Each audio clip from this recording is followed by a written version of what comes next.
Ini Zoom tiap malam kita semakin dipertajam dengan apa? Dengan keadaan-keadaan, dengan apa? Dengan dengan pengetahuan kebenaran seperti itu. Jadi saudara harus selalu uh, uh, mulai memiliki pengertian yang semakin konsisten, ya, konsisten, solid bahwa ini adalah pengetahuan tentang kebenaran. Ini mengenai pengetahuan tentang kebenaran.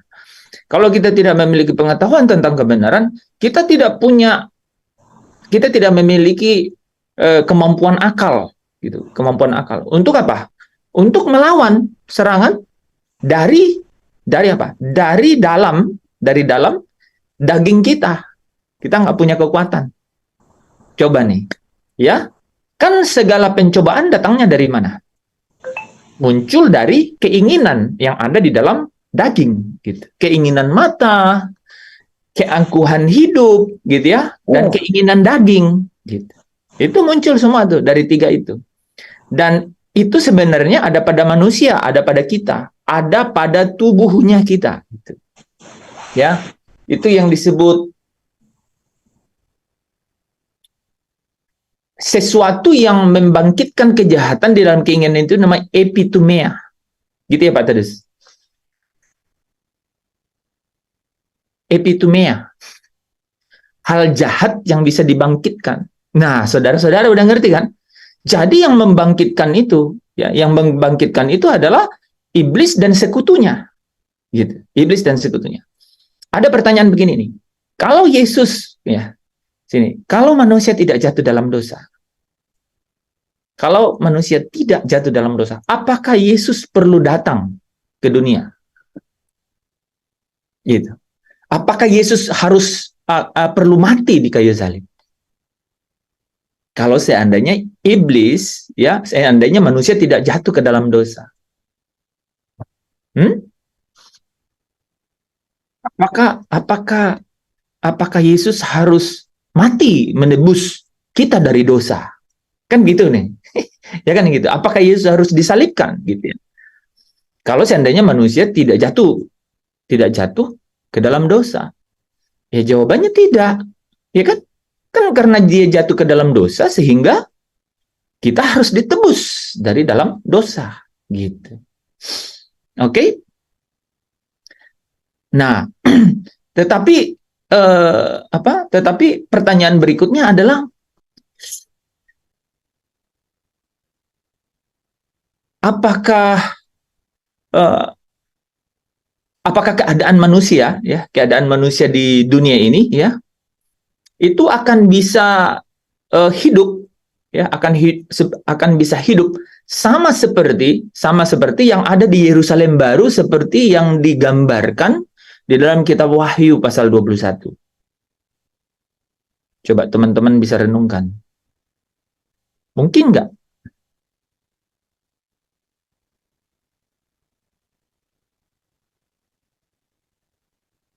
Hmm?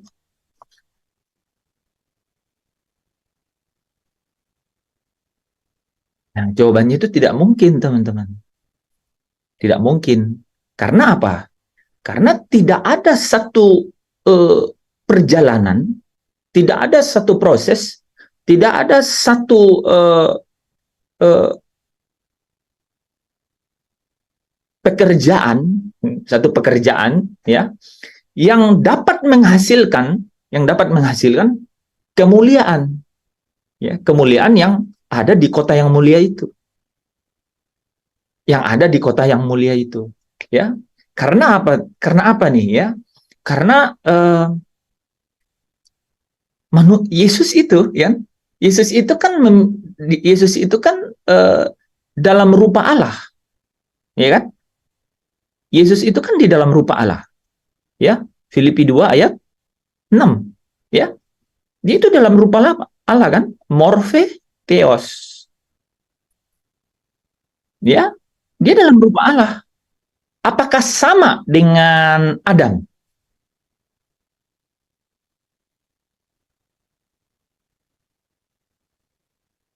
Hmm?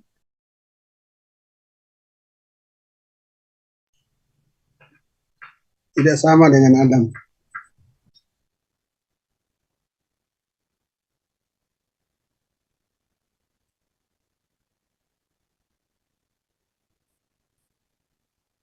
Karena Adam adalah hidup, Adam yang akhir adalah roh yang menghidupkan. Iya, oh sorry, pertanyaan. Sama nggak sama Adam sebelum jatuh ke dalam dosa? Sama. Ya, tahu dari mana Yandri kalau sama? Karena sama-sama ciptaan Allah. Yesus ciptaan Allah. Belum ada kodrat dosa. Karena kan Dua-duanya tidak punya kodrat dosa. ya, tapi yang satu taat, yang satu tidak. Nah, ya. Jadi makanya satu Korintus kan, 1 Korintus 15 ayat 45. Ya. Di situ jelas-jelas dikatakan kan manusia pertama, Adam pertama, terus Adam yang akhir. Jadi langsung dikasih title kan, Adam yang akhir. Nah, rupanya kalau teman-teman lihat, Yesus itu dalam rupa Allah. Kan Adam juga diciptakan dalam rupa Allah. Kan? Nah, sebelum Adam diciptakan melalui nismat hayim kan, roh. Yesus diperanakan itu melalui oleh Roh Kudus. Diperanakan oleh Roh Kudus. Ya. Jadi benar-benar memang berasal dari Allah. Yang satu diciptakan, yang satu diperanakan. Nah, tapi dua-duanya dalam rupa Allah. Artinya apa? Demos, kan? Dalam demosnya Allah. Ya. Jadi dalam demosnya Elohim, yang ini dalam morphe theos. Yang satu kan Ibrani, yang satu Yunani kan? Sama-sama dalam rupa Allah kan? Betul. Nah, yang dari tadi sebutkan, yang satu memilih untuk tidak menuruti kehendak Allah, yang satu taat, ya kan? Taat dan tunduk kepada Allah. Nah, pertanyaannya, apakah ada orang yang bisa sampai ke kota mulia itu? Kalau seandainya tidak ada Yesus yang kemudian uh, uh, apa uh, Yesus yang kemudian uh, hidup uh, mengerjakan apa yang menjadi kehendak Bapaknya dan menyelesaikan pekerjaannya itu. Yang tadi dibaca pastor kan, Lukas 24 ayat 26 kan? Bukankah Mesias harus menderita untuk masuk ke dalam kemuliaannya? Ya. Kan itu memberi kita gambaran bahwa sebenarnya rancangan damai sejahteranya Allah ini itu sudah rancangan damai sejahteranya Allah ini itu membawa semua orang sebenarnya membawa orang untuk sampai kepada kemuliaan melalui apa? Melalui pekerjaan yang telah diselesaikan oleh Adam yang akhir. Nah, yang perlu kita pelajari di sini itu saudara adalah bagaimana Adam yang akhir ini bisa secara konsisten ya bisa taat kepada segala sesuatu yang menjadi kehendak Bapaknya. Itu yang perlu benar-benar kita pelajari ya. Karena tadi malam kita udah belajar kan bahwa kita ulang pelajaran tadi malam ya. Kita flashback sedikit ya. Masih ada yang ingat 1 Korintus 3 ayat 11 sampai 15 ya.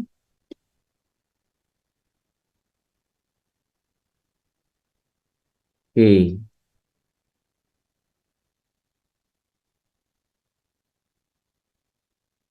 Nih ya.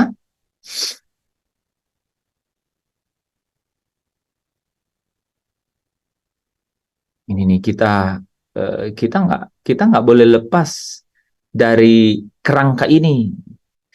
Jadi karena kerangka ini itu sebenarnya memberikan kita satu arah, ya. Kerangkanya berkata ada dasar, ada titik awal, ya. Ya, ada dasar, ada titik awalnya, yaitu apa? Yesus Kristus, gitu. Ya. Dan di atas dasar ini setiap orang itu membangun. Nah, membangun ini artinya apa? Melakukan pekerjaan. Dan satu hari nanti akan tampak oleh apa? Oleh ujian api. Ya, ujian api. Ya. Nah, setiap orang yang tahan uji, nah ini tahan uji, itu akan mendapat upah. Yang mana yang tahan uji? Yang mulia ini. Ini panjangin dikit ya. Supaya masuk semua batu permata, ya. Oke, nih. Yang tahan uji itu yang mana? Ini. Semua yang mulia. Ini kalau teman-teman lihat emas, perak, permata, ya. Ini kalau diuji itu ini kalau diuji paling paling yang murni itu menghasilkan emas. Hasil dari emas itu perak. Masih ada, ya, masih ada perak. Hasil dari perak itu permata. Kan? Nah, jadi relasinya kemana? Kita ini ya menerima Kristus menjadi dasar. Ya, Kristus menjadi dasar. Tapi di atasnya itu kita tuh membangun. Membangun ini adalah pekerjaan. Apa yang kita kerjakan? Yang kita kerjakan itu harus diuji satu hari nanti. Dan hanya pekerjaan yang mulia itu yang tahan uji. Itu yang akan mendapat upah. Nah, teman-teman saya kasih ayat ya. Wahyu berapa ya? Coba dicek. 22 ayat. Saya cek dulu ya, teman-teman. Wahyu 22.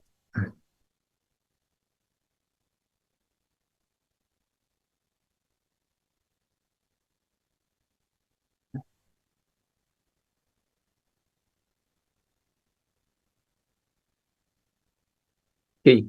Wahyu 22 ayatnya yang ke-12. Nih, saudara nih lihat ya. Jadi orang bertanya, ya, di mana ayat Alkitab yang mengatakan Yesus akan kembali? Nah, yang paling menarik itu adalah di kitab Wahyu ya. Ada 4 ayat di dalam kitab Wahyu yang berkata, Yesus sendiri loh. Yesus sendiri. Kan semua yang lain itu kan ditulis kan. Lihatlah, seperti dia naik, dia akan turun kembali. Ya kan? Nah, tapi di kitab Wahyu, Yesus sendiri yang ngomong. Aku datang segera. Di 1 Tesalonika 4 ayat 17 juga dikatakan Paulus yang cerita, dan kalau Tuhan itu turun dari surga, ya kan? Tapi di mana ayat yang Yesus sendiri yang berkata, aku mau datang kembali? Bisa juga di Yohanes 14 ya. Yohanes 14. Yohanes 14 dia bilang apa? Di rumah Bapakku banyak tempat tinggal, dan aku pergi ke situ untuk menyediakan tempat bagimu, dan kalau aku telah menyediakan tempat bagimu, aku akan datang kembali untuk membawa kamu ke tempatku. Ya, membawa kamu ke tempatku, supaya di mana aku berada, kamu juga berada. Nah, untuk apa Yesus datang, saudara? Baca ini. Untuk membawa upah. Asik, ya kan? Nah, ini ya saudara ya.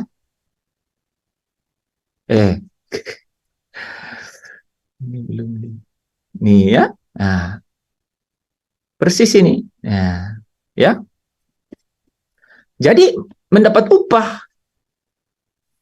Ya, Yesus akan datang kembali untuk Katanya apa? Jadi Yesus datang untuk membawa upah, untuk membalaskan kepada orang menurut perbuatannya, pekerjaannya. Yang pekerjaan yang mana? Pekerjaan yang mulia. Oke? Pekerjaan yang mulia. Oke, saudara? Jadi ini ini dulu nih, ya. Jadi gini, apa bedanya nih? Nih, teman-teman kan ada di sini nih. Saya mau tutup, tapi gimana ya? Nggak apa-apa lah, tutup dulu. Mau? Teman-teman kan belajar mengenai kemuliaan. Ini apa bedanya ya? Kita belajar mengenai kemuliaan sama, ya kita oke, ikut Yesus jadi murid Yesus, gitu. Di sini bedanya apa? Apalagi kalau misalnya dibedakan dengan orang yang bukan anak Allah atau bukan mengikuti Yesus, gitu. Di sini perbedaannya apa? Kita dapat di sini, ya, bahwa pada saat Yesus datang kembali, ya, maka pekerjaan orang masing-masing orang itu akan diuji. Sekalipun setiap orang membangun di atas dasar Yesus Kristus, akan diuji. Diujinya berdasarkan apa? Menarik ya. Pekerjaan mulia dan yang tidak mulia, gitu. Yang mulia itu berakhir dengan aku datang segera dan membawa upah untuk membalaskan, katanya apa? Sesuai dengan perbuatannya, sesuai dengan pekerjaannya, gitu. Ya. Nah, berarti ada pekerjaan yang mulia. Nah, pekerjaan yang mana tuh? Yang tahan uji. Yang tahan uji. Nah, teman-teman, artinya benar-benar ada satu pekerjaan yang dikatakan pekerjaan yang mulia itu. Nah, mari kita sejenak bertanya di situ. Pekerjaan apa yang mulia ya? Atau pekerjaan apa yang menghasilkan kemuliaan? Boleh saya ganti kayak gitu? Pekerjaan apa yang mulia atau pekerjaan apa yang menghasilkan kemuliaan? Pekerjaan apa yang emas, perak, dan batu permata ya? Karena pekerjaan itulah yang akan mendapat upah. Yesus datang kembali untuk apa? Untuk menjemputkan kita terangkat di atas awan-awan dan kemudian masuk ke dalam perjamuan kawin. Saudara langsung bisa kaitkan ini dengan apa? Kitab kehidupan anak domba. Artinya orang-orang yang namanya tercatat dalam kitab kehidupan anak domba itu adalah orang-orang yang melakukan pekerjaan yang mulia atau melakukan pekerjaan yang menghasilkan kemuliaan. Nah, pekerjaan seperti apa itu? Jawaban yang sangat jelas adalah sama seperti atau serupa dengan pekerjaan yang Yesus lakukan. Ya, apa pekerjaan yang Yesus lakukan? Mari kita lihat ya. Nah, saudara, jadi pekerjaan yang Yesus lakukan adalah pekerjaan yang Adam yang akhir ini lakukan, gitu. Ya, saudara, ada yang bisa volunteer pekerjaan apa yang Yesus lakukan?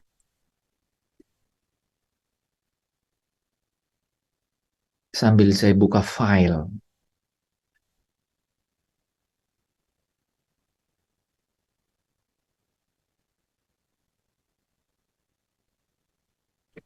Menyelesaikan pekerjaan Bapa. Loncat Bu Esther, itu poin kedua. Poin pertamanya itu salah satu dari Bu Esther. Yang pertama adalah melakukan. Kita ulang-ulang kemarin.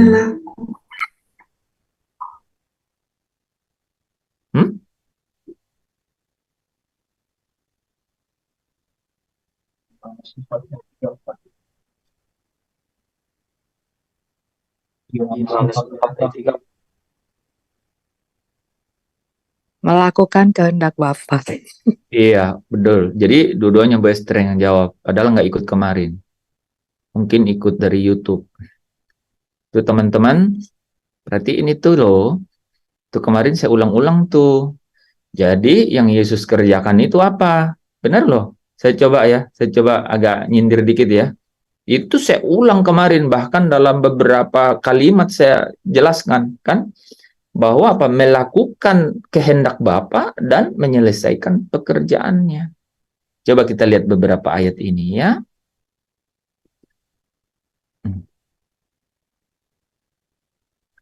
Yohanes 4 ayat 34 kata Yesus kepada mereka, makananku adalah melakukan kehendak Dia yang mengutus aku dan menyelesaikan pekerjaannya. Oke, jadi kita harus lihat nih apa yang Yesus kerjakan ya, sehingga apa? Sehingga dia lulus, sehingga dia menang. Karena kemenangannya dia itu yang membuat dia apa, saudara? Coba jawab. Kemenangannya Yesus menghasilkan apa untuk Yesus? Akan kemenangannya Yesus. Kemuliaan,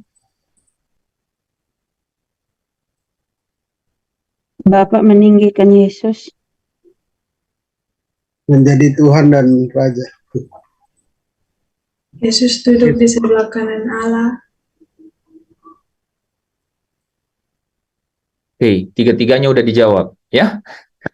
Jadi Yesus diangkat, dimuliakan ya. Yesus diangkat, dimuliakan, terus dia duduk di sebelah kanan Allah ya. Tapi kalau jawaban langsungnya yang teman-teman sudah sering dengar ya, sebenarnya dua aja ya. Sebenarnya satu, tapi dalam penjelasan yang berbeda. Kan Yesus sendiri bilang dalam Wahyu 3 ayat 21 kan? Barang siapa menang, aku akan dudukkan bersama aku di atas tahtaku, sebagaimana aku juga telah menang dan duduk bersama dengan Bapa-Ku di atas tahtanya. Dan rupanya kata ini hanya satu kali terjadi dalam Alkitab, kata-kata ini kan, tetapi kemudian digambarkan dengan beberapa kali ya, ada di Ibrani 1 ayat 3, ada di ada di Efesus 2 ayat 9 sampai 11 ya. Ada di Markus berapa? 16 ayat 19 ya. Yang mengatakan dia ada di sebelah kanan Allah. Ya. Bahkan Stefanus juga lihat kan? Ya, di sebelah kanan Allah. Ada yang duduk, ada yang berdiri di sebelah kanan Allah. Itu artinya apa? Dia bersama dengan Bapa di atas tahtanya, ya. Nah, sebagaimana aku menang, kamu juga harus menang. Gitu. Itu dasarnya kan, teman-teman. Nah, so what? Emang ada apa dengan cerita itu? We are going, kita semua akan ke sana, gitu. Kita semua akan ke sana. Yaitu apa? Yaitu kota yang mulia itu, kan? Kota yang mulia itu, di sana apa, ada apa, saudara? Kota yang mulia itu. Apa gambaran kota yang mulia itu? Gambaran kota yang mulia. Yang paling pertama, gambaran kota mulia itu. Kemarin kita udah urut. Cahaya kemuliaan Allah, anak domba menjadi lampunya. Iya. Jadi kemuliaan Allah, ya, nggak pakai cahaya lagi tuh Pak Tadus, karena memang dia yang memiliki kan. Kemuliaan Allah itu menerangi kota itu. Oke, itu yang paling penting. Karena apa? Karena dia itu bersemayam di terang. Saudara hafal kata-kata itu ya. 1 Timotius 6 ayat 16. Dia itu tidak takluk kepada maut, dia bersemayam di dalam terang. Bayangkan itu, bersemayam dalam terang. Itu artinya apa? Kemuliaannya menerangi. Sama kan? Sama ya teman-teman ya. Kemuliaannya menerangi. Dan anak domba itu lampunya. Itu artinya menjadi cahaya dari kemuliaan itu. Amin, amin. Nah, itu dulu. Nih, ya. Ada kota yang mulia itu dengan satu suasana yang masif, yang menguasai gitu. Ya, yang dominan di dalam kota itu, yaitu apa? Kemuliaan Allah menerangi. Jadi sang penguasa satu-satunya, ya, yang bersemayam di tempat yang di terang yang tak terhampir itu menerangi. Dan anak domba itu menjadi cahaya dari kemuliaan itu. Wah, ya, jadi kita tidak bisa melihat Allah itu. Ya, Allah Bapa itu. Tetapi anak tunggal Allah yang ada di pangkuan Bapa. Yohanes 1 ayat 18 kemarin kan? Gitu, yaitu Yesus, itulah yang memancarkan cahaya kemuliaan itu. Ya. Nah, itulah suasana kota itu. Dan Yesus akan datang kembali Yesus akan datang kembali. Ya, dia akan datang kembali. Supaya saya dan saudara juga ada di kota yang mulia itu. Amin. Jadi dia berpesan, gitu. Dia berpesan, Kolose 3, ya. Carilah perkara yang di atas, di mana Kristus ada, gitu. Ya. Pikirkanlah perkara yang di atas. 2 kali diganti kata kerja. Pertama, carilah dulu, saudara. Kalau tidak cari, tidak mungkin pikir. Saya ulang kata-kata ini penting sekali. Ya, ini secara tatanan atau mind mapping. Ini adalah mind mapping. Ini adalah tatanan daripada akal, cara pikir. Orang kalau tidak cari, nggak mungkin pikir. Saudara, kalau sampai ada sesuatu yang saudara pikir karena tidak cari, itu berarti sesuatu yang bawa datang ke dalam pikiran saudara. Ini saya stop dulu, ini kayaknya penting. Tuhan bicara bagus nih ya. Kolose 3 ayat 1 itu berkata, carilah perkara di atas. Baru dia bilang, pikirkanlah perkara yang di atas. Jadi ya, saudara tidak mungkin pikirkan hal itu kalau saudara tidak cari. Kalau sampai tidak saudara cari dan saudara terpikir, hati-hati. Ya, hati-hati. Pasti seseorang telah membisikkan kepada saudara. Ini penting sekali, saudara. Ya, penting sekali. Ya, dalam banyak hal, mungkin dalam semua hal. Ya, mungkin dalam semua hal. Apalagi kalau kita kaitkan dengan perjalanan kemuliaan ini, nggak mungkin kita sedang dalam perjalanan kepada kemuliaan itu kalau kita tidak cari. Dan kalau kita tidak cari itu, tidak mungkin kita pikirkan. Nah, dia tutup Kolose 3 itu bilang begini, pikirkanlah perkara yang di atas. Di atas itu maksudnya apa? Di kota yang mulia. Bukan yang di bumi, langsung dikontraskan. Bukan yang di bumi. Dan sepanjang wahyu dari Allah kepada Yesus Kristus di dalam kitab wahyu yang disampaikan oleh malaikatnya kepada Rasul Yohanes, itu selalu bicara mengenai murka Allah itu untuk orang-orang yang diam di bumi. Yang pikirkan yang di bumi. Itu jadi targetnya, saudara. Jadi hanya orang, terus siapa yang luput dari murka Allah, Pak? Hanya orang-orang yang apa? Memikirkan perkara yang di atas. Maksudnya apa, Pak? Kan kita semua pikir yang di atas. Yang memikirkan apa? Perkara yang di kota yang mulia itu. Ya, pikirkanlah, carilah perkara yang di atas. Katanya apa? Di mana Kristus ada. Kristus ada. Nah, Kristus ada di mana? Di sebelah kanan Allah Bapa. Di mana itu? Di kota yang mulia itu. Jadi saudara bisa bayangkan ya, ketika Rasul Yohanes di Wahyu pasal 21 ayat 2 katakan, dan aku melihat kota mulia Yerusalem baru itu turun dari surga. Turun dari surga. Nah, turun dari surga. Berarti di dalam kota yang mulia itu sudah ada Allah Bapa dan kemudian juga anak domba. Yesus Kristus ada di dalam itu. Nah, iya. Nah, kejadian itu pasti gini, saudara. Kejadian itu pasti terjadi setelah perjamuan kawin anak domba itu. Dan itu pasti terjadi ya. Itu pasti terjadi, saudara. Itu setelah cawan murka yang ketujuh itu ditumpahkan. Ditumpahkan. Ya. Nah, itu kita bisa baca di Wahyu pasal 21 itu juga ya. Ayat 9 sampai 12 kalau nggak salah itu ya. Mengenai peristiwa itu. Ya, jadi dia melihat dari gunung dan kemudian dua-dua hal itu terjadi. Bapak Ibu Saudara yang dikasihi Tuhan, kita semakin harus memiliki ketetapan hati yang membuat kita tidak bimbang dan tidak gelisah lagi. Tiada aku ragu lagi untuk mengiringmu, untuk mengikutmu Yesus. Walau banyak cobaan yang menghadang.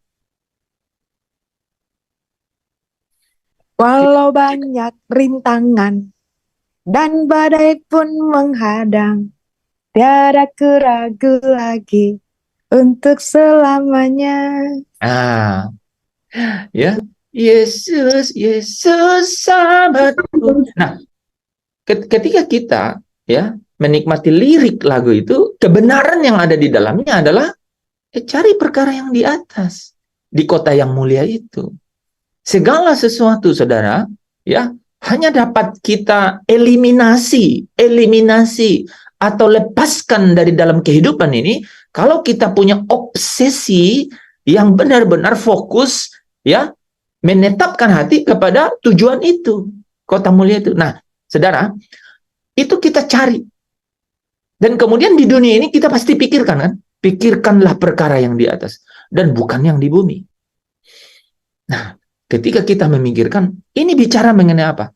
Ini bicara mengenai menyelesaikan pekerjaannya. Nah, ini mengenai menyelesaikan pekerjaannya. Sama seperti Yesus. Nah, saudara, tadi malam saya sudah sampaikan ya, penyelesaian pekerjaan itu, ya, ini sebelum kita langsung ya bicara mengenai kehidupan kita sehari-hari. Penyelesaian pekerjaan itu di satu saat nanti, satu hari nanti, itu yang namanya penyataan anak-anak Allah. Maka apa? Tubuh. Nah, ya. Di saat sekarang ini kita itu menanti-nantikan Yesus yang ada di atas itu datang kembali. Dan dia datang kembali dengan satu tugas. Saudara tahu nggak tugasnya apa? Yang berhubungan dengan kemuliaan. Ini jawaban penting sekali. Udah jelas kan? Ada kota mulia, suasananya adalah kemuliaan Allah menerangi karena dia bersemayam di terang yang tak terhampiri itu. Tapi ada anak domba yang menyatakan, ya, yang menyatakan Allah Bapa itu menjadi cahaya dari kemuliaan itu. Dia suruh kita pikirkan dan carilah perkara yang di atas, di mana dia ada. Satu hari nanti dia bilang, aku datang segera. Ketika dia datang, apa yang paling penting yang akan terjadi, saudara? Pembebasan tubuh. Oke, pembebasan tubuh. Ada kata yang lebih singkat dari itu? Pembebasan tubuh udah 2 kata. Ini 2 kata juga. Apa? Yang hina. Apa? Pembebasan tubuh yang fana. Iya, 2 kata. Tubuh mulia. Tubuh mulia, Mira. Betul. Jadi pembebasan tubuh pembebasan tubuh kan kita udah tahu pengertiannya, tapi kalimat yang langsung straight to the point adalah tubuh mulia. Coba baca Filipi 3 ayat 20 sama 21. Nah, jawabannya ada di situ. Filipi 3 ayat 20 dan 21. Jadi itu target. Itu target. So, jadi orang Kristen, jadi pengikut Yesus, ketika katakan tadi, Yesus, Yesus sahabatku, penolong dalam hidupku. Itu kita punya target ke situ. Silakan. Filipi 3 ayat 20 dan 21, karena kewargaan kita adalah di dalam surga. Bisa diganti. Dari situ juga kita menantikan Tuhan Yesus. Filipi 3 ayat 20 sampai 21, karena kewarganegaraan kita adalah di dalam surga, dan dari situ juga kita menantikan Tuhan Yesus Kristus sebagai juru selamat yang akan mengubah tubuh kita yang hina ini sehingga serupa dengan tubuhnya yang mulia menurut kuasanya yang dapat menaklukkan segala sesuatu kepada dirinya. Amin. Ya. Jadi kita menantikan dia datang kembali untuk mengubah, dikatakan di situ, untuk mengubah tubuh kita yang fana ini, dikatakan yang hina ya, tubuh kita yang hina ini menjadi serupa dengan tubuhnya yang mulia. Saudara,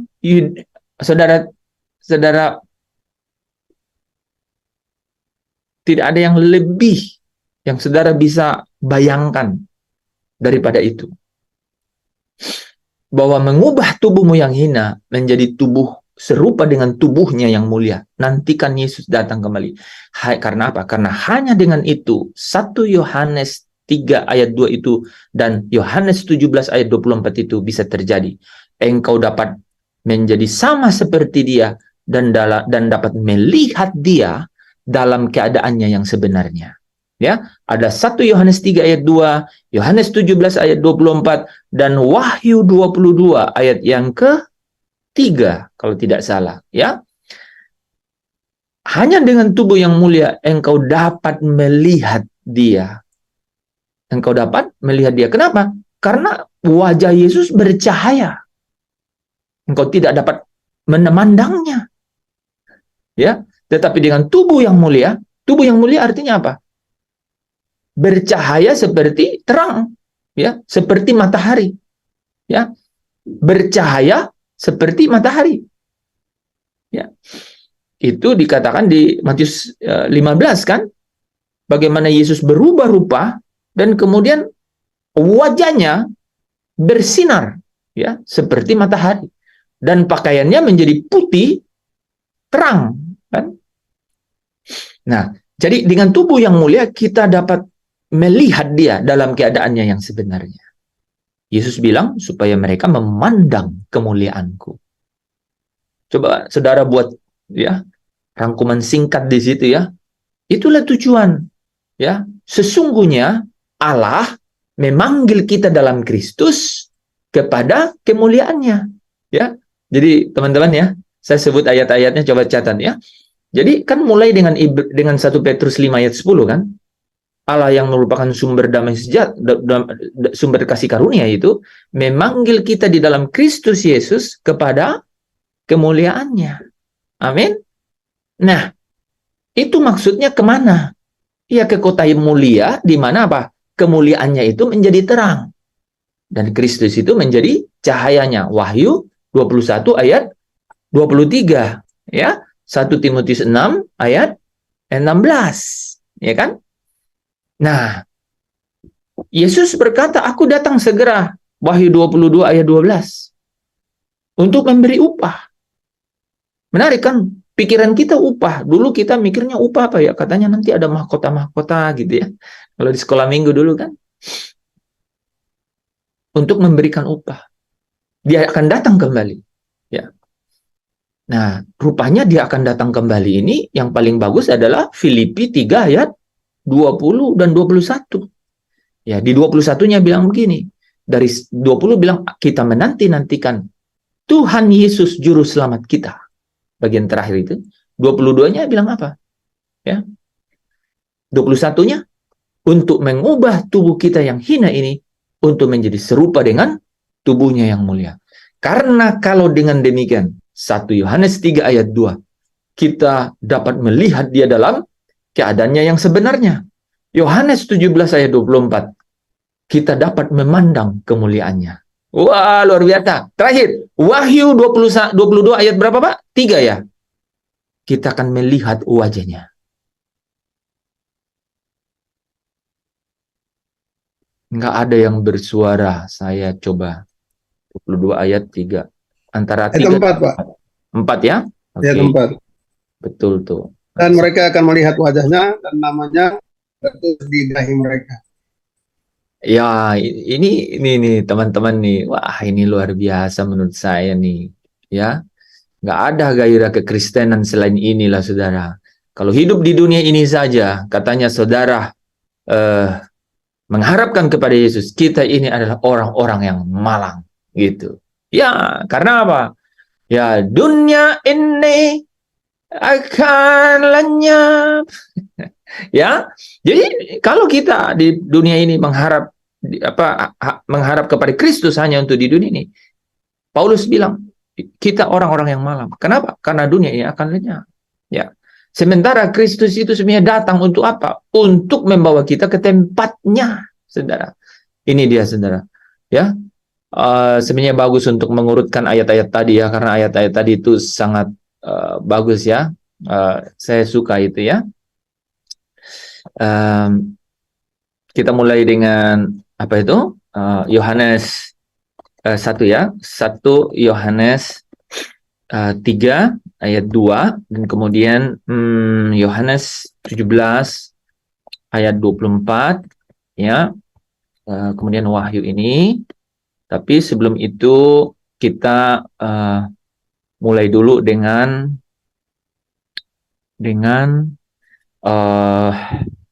Tadi apa? Filipi 3 ayat langsung saja 21 ya. Nih teman-teman. Wah, ini wah pas ini. Wah, kalau saudara capture ini bagus nih. Bentar ya. Supaya bisa panjang. Ini panjang. Wah, tetap nggak muat. Tapi malah di screen nanti di situ nggak bagus. Nah, jadi Yesus katakan ini, I'm coming soon. Aku datang segera. Untuk apa Yesus datang segera? Ini. Ya. Paling bagus kita kasih 20-nya biar agak jelas sedikit ya. Ya. Aku datang segera. I'm coming soon. Ya. Tuhan ya, jadi dia datang segera. Jadi kita menanti-nantikan Tuhan Yesus datang segera untuk apa? Mengubah tubuh kita yang hina untuk menjadi, jangan lupa kata serupa, saudara. Ada orang bilang kita nanti tubuhnya menjadi mulia. Mulianya kayak apa?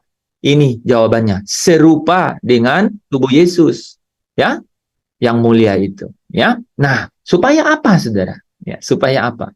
Ini ada 3 ayat, ini lupa, menarik ini, ya. Supaya apa? Supaya apa? Kita menjadi sama seperti dia. Kok berani berkata sama seperti dia? Jadi kata anak-anak Allah ini, saudara, ya, memang belum nyata keadaannya sekarang, ya. Tetapi apabila Kristus itu menyatakan diri, tadi aku datang segera, maka apa? Kita menjadi sama seperti dia. Sebab kita akan apa? Ini yang menarik. Kita akan melihat dia dalam keadaannya yang sebenarnya. Apa keadaan yang sebenarnya itu? Memandang kemuliaan dia. Karena dia ada cahaya kemuliaan Allah. Dan menarik di sini ya, Wahyu 22 ayat 3 dan 4.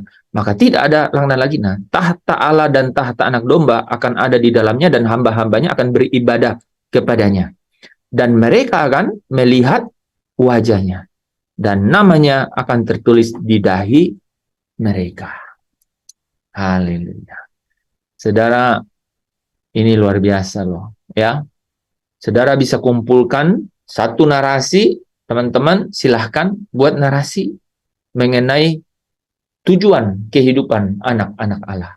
Nah, dengan apa? Dengan semua ayat yang barusan kita sampaikan. Tujuan kehidupan anak-anak Allah. Pasti ada orang bilang, ya ke surga lah. Ya, pasti menghidupinya sejauh jawabannya dan sependek jawaban itu. Saya ulang ya. Ketika jawaban saudara, ya ke surga lah. Maka pasti menghidupinya sejauh apa? Sependek jawaban itu. Menghidupinya. Tapi kalau saudara jawabnya bahwa kita menanti-nantikan dia datang kembali untuk mengubah tubuh kita yang hina ini menjadi tubuh yang menjadi serupa dengan tubuhnya yang mulia. Supaya ya kita dapat memandang kemuliaannya. Ya, supaya kita menjadi sama seperti dia dan memandang kemuliaannya dan kita dapat melihat wajahnya. Itulah tujuan, itulah obsesi hidup kita, ya. Nah, Bapak Ibu Saudara yang dikasihi Tuhan, dalam 15 menit terakhir ya, saya coba kasih prolog dulu sebelum nanti kita lanjut hari Kamis ya. Menarik sekali ya, bahwa ketika dia datang,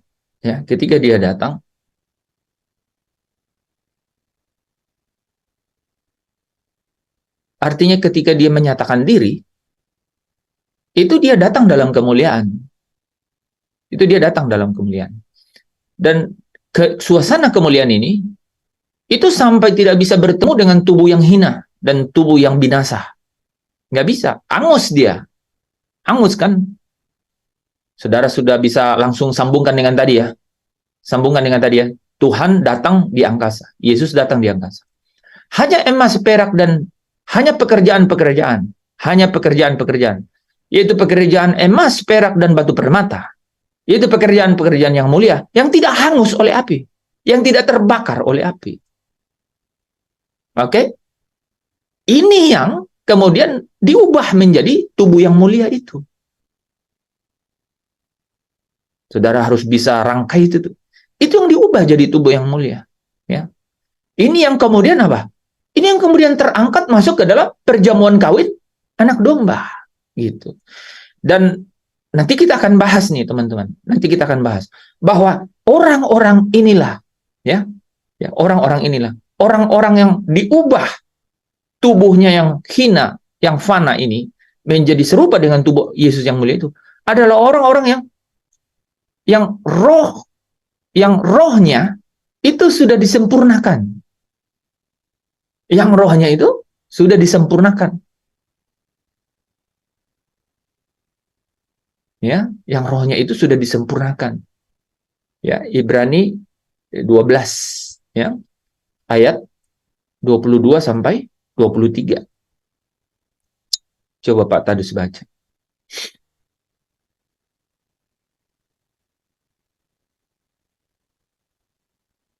Atau siapa yang lain yang baca, jangan Pak Tadus. Ini ayat favorit Pak Tadus soalnya. Sama saya. Sama siapa lagi? Mau ikutan? Yandri boleh. Yandri oke nggak, Kak? Oke, speakernya, silakan. Ibrani 12 ayat yang ke-22 dan 23.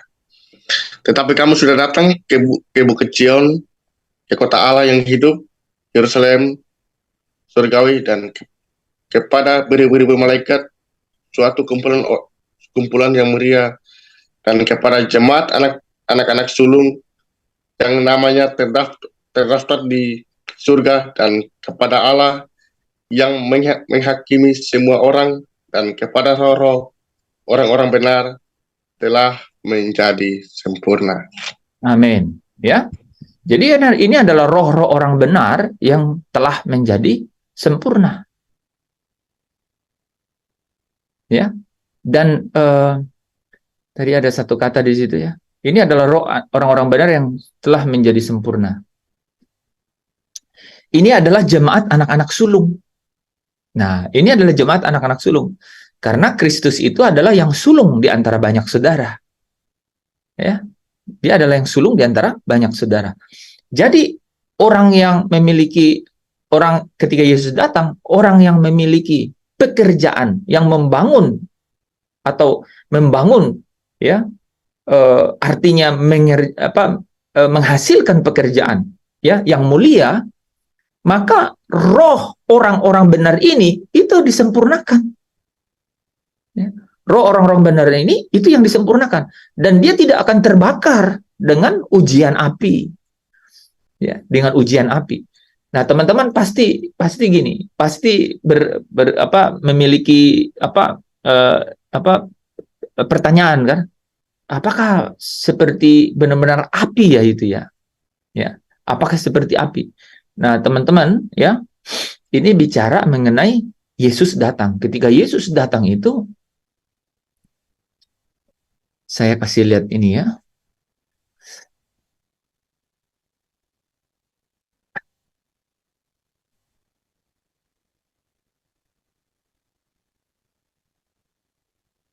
Oke.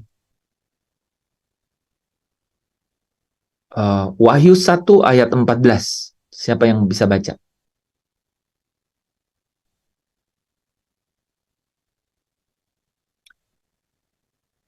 Mulai dari ayat 13.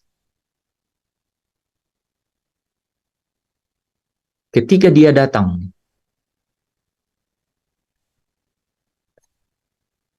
Catat ya ayat itu ya. Jangan sampai, saya selalu ingat pasti ada di mana gitu ya. Saya ingat karena saya hafal yang Wahyu ini. Ya, Wahyu 1 ayat 13 dan 14. Ya, ketika dia datang seperti apa? Jadi saudara, Yesus datang kayak apa? Gitu. Nah ini, ya silakan Mira. Wahyu pasal 1 ayat 13 sampai 14. Dan di tengah-tengah kaki Dian itu ada Oke, sebentar. Kaki Dian itu jemaat. Inilah jemaat anak-anak sulung. Oke, yang tadi. Ketika dia datang tuh ya, di tengah-tengah kaki Dian itu, ya, itu kaki Dian itu adalah jemaat. Ini jemaat anak-anak sulung. Coba perhatikan ya. Perhatikan. Silakan.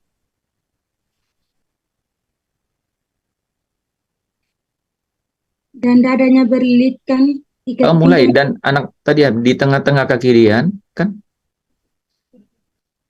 berpakaian jubah yang panjangnya sampai di kaki. Enggak, dari ayat 13, ayat 13. Kok loncat? dan di tengah-tengah kaki dia itu ada seorang serupa anak manusia Oke, jadi berpakaian seorang anak manusia, ini Yesus. Ini Yesus. Saudara biar langsung ngerti ini. Ini kayak udah merangkum nih. Pas datang Yesus itu kayak apa? Lanjut. berpakaian jubah yang panjangnya sampai di kaki dan dadanya berlilitkan ikat pinggang dari emas. Oke, saudara lihat. Dia datang dalam kemuliaan. Emas itu menggambarkan kemuliaan. Jadi dulu kita ya, di Injil Matius dikatakan dia akan datang di Matius 24, anak manusia itu datang ya bersama dengan malaikat-malaikatnya di dalam kemuliaan. Rasul Yohanes dikasih penglihatan. Ini dia lihat ya. Dia berlilitkan ikat pinggang dari emas. Itulah lambang kemuliaan itu. Seperti apa? Nah, lanjut, belum berhenti makna kemuliaan itu. Lanjut. Kepala dan rambutnya putih bagaikan bulu yang putih meta. Ya, Sama- oke. Jadi Mira sambil ngerti juga, jangan cuma baca, ya. Oke. Jadi tadi berlilitkan pinggangnya itu dengan emas, kemuliaan, ya. Sekarang apanya? Kepala dan rambutnya itu putih. Putih bagaikan bulu, putih meta. Kemuliaan, itu terangnya Allah yang bercahaya pada dia. Lanjut, udah 2 ya. Lanjut. Dan matanya bagaikan nyala api. Yes. Jadi matanya bagaikan nyala api. Nah, saudara, itu yang dicatat di 1 Korintus 3 tadi. Dia akan diuji pekerjaannya dengan nyala api. Ini matanya seperti nyala api. Apa maksudnya, saudara? Apa maksudnya? Sepandai-pandainya kau sembunyikan hal yang tidak berkenan kepada Allah di dalam dirimu, mata anak manusia itu seperti nyala api. You pasti terbakar. Dan artinya apa? Tidak diubah jadi tubuh yang mulia. Ya, terus gimana, Pak? Nanti dulu itu, ya. Karena itu bukan tujuan kita, toh? Nggak usah kita buat-buat penghakiman untuk orang yang ke situ, kan? Sekarang kita, di dunia ini, dengan setiap firman kebenaran ini, mari arahkan. Saya selalu pakai kata, tetapkan fokus saudara. Memiliki ketetapan hati. Dan ketetapan hati ini, izinkan malam ini saya mau berkata, ini yang menjadi sumber kebahagiaanmu yang sejati itu. Nggak ada yang lain. Saya tadi meeting sama Pak Anton. Luar biasa. Rupanya orang-orang mencari siapa kita. Seorang senior sekali ya, salah satu perusahaan BUMN. Dia sampai cari saya, rupanya dia ketemu saya di TikTok. Bapak ini rupanya pendeta ya. Saya bilang, bagaimana Bapak? Ya, nggak tahu caranya, tapi saya ketemu Bapak di situ. Ya, saya bilang, ya puji Tuhan. Sekarang, ya, jadi kita lagi berbicara mengenai ya hal kehidupan sehari-hari. Ya, kalau yang bisnis ya, ada pekerjaan gitu, saudara. Ada urusan, tapi apa saudara?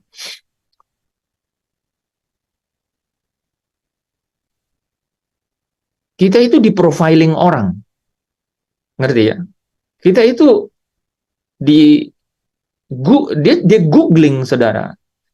Ya, dia cari saudara di TikTok, dia cari saudara di YouTube, dia cari saudara di Facebook. Dia cari saudara di mana aja. Ya, dia cari. Ya. Dan jadi kalau saudara sudah berani menampakkan diri di sosial media, itulah saudara. Menurut orang loh, saudara. Menurut orang. Gitu. Jadi kalau saudara berani bermain sosial media, tampakkanlah sesungguhnya dirimu di sosial media itu. Gitu. Ya. Kalau yang belum berani, ya harus berani. Atau kalau belum berani, ya miliki ketetapan hati dulu. Ya kan? Nah, ini yang saya bilang, kita harus memiliki ketetapan hati. Ya, karena ketetapan hati mengenai kebenaran ini, sejauh ini saya sudah uji. Sejauh ini saya sudah uji. Tapi siapalah saya yang menguji kebenaran Allah itu loh, saudara. Ya. Tapi terbukti dalam hidup bahwa dia adalah sumber dari sukacita yang sejati itu. Apapun keadaannya. Apapun keadaannya. Di sini kau beri kelegaan. Di rumahmu, Tuhan. Jadi, kita nggak punya tempat yang lain loh, saudara. Ya. Kita nggak juga bisa berpikir di bumi waktu kita bilang, di sini kau beri kelegaan dengan duduk di sofa yang enak, AC dingin gitu, terus bilang Tuhan di sini sah? Nggak. Tuhan nggak bilang begitu. Tuhan bilang di sana, di sana, di sana. Jadi you ada di sofa empuk ber-AC dingin atau di jerami, ya, yang panas, tidak enak. Tidak jadi masalah. Tidak mengubah sukacitamu. Karena sukacitamu itu tidak ditentukan oleh suasana sementara sekarang ini. Tetapi sesungguhnya apa? Terinspirasi oleh satu kebenaran. Yaitu satu hari nanti, you are going to your father house. Ke rumah Bapa. Di sanalah perhentian kita yang sesungguhnya. Ya, di tempat perhentian Bapa, jiwaku labuhkan damai sejahtera. Nah, saudara bayangkan nggak? Saudara bayangkan nggak? Kalimat ketiga itu tiba-tiba muncul. Damai sejahtera dari tatamu. Itu karena kalimat pertama dan kedua. Penuhi hati ini. Gimana caranya damai sejahtera dari tahta memenuhi hati? Hanya dengan dua kalimat pertama tadi. Kalau kita berkata di tempatmu ya Bapa perhentianku. Dan karena di sana perhentianku, jiwaku ini kulabuhkan ke sana. Carilah perkara yang di atas, di mana Kristus ada. Pikirkanlah perkara yang di atas, di mana Kristus ada, bukan yang di bumi. Amin. Bapak, kami mengucap syukur malam hari ini. Karena kau terus berbicara dengan semakin membuat kami berani masuk ke dalam tahta kasih karunia. Menjemput, bahkan mengobsesikan diri kami. Merindukan akan perhentian yang selama-lamanya. Yang tidak ada laknat lagi. Tetapi hamba-hambamu akan datang menyembahmu. Dan mereka akan melihat wajahmu. Bapak, terima kasih. Ini kebenaran yang benar-benar melepaskan kami dari setiap belenggu apapun di dunia ini. Kelimpahankah, kemewahankah, penderitaankah, kekurangankah, satupun di antaranya tidak ada yang dapat membelenggu kami. Apalagi memisahkan kami dari setiap pengetahuan kebenaran yang membawa kami kepada kemuliaan-Mu. Bapak, terima kasih. Teruslah bekerja, teruslah berbicara. Curahkanlah Roh-Mu yang kudus semakin nyata di dalam hidup kami masing-masing. Supaya tersingkap kebenaran itu. Karena di dalam kebenaran itulah kami menjumpai Tuhan. Kami menemukan perhentian kami yang sesungguhnya. Di dalam Kristus Yesus, Allah kami, Tuhan kami, Juru Selamat kami, sahabat kami yang setia, kami datang kepadamu. Engkau yang percaya, yang diberkati Tuhan. Bersama dengan saya katakan, amin.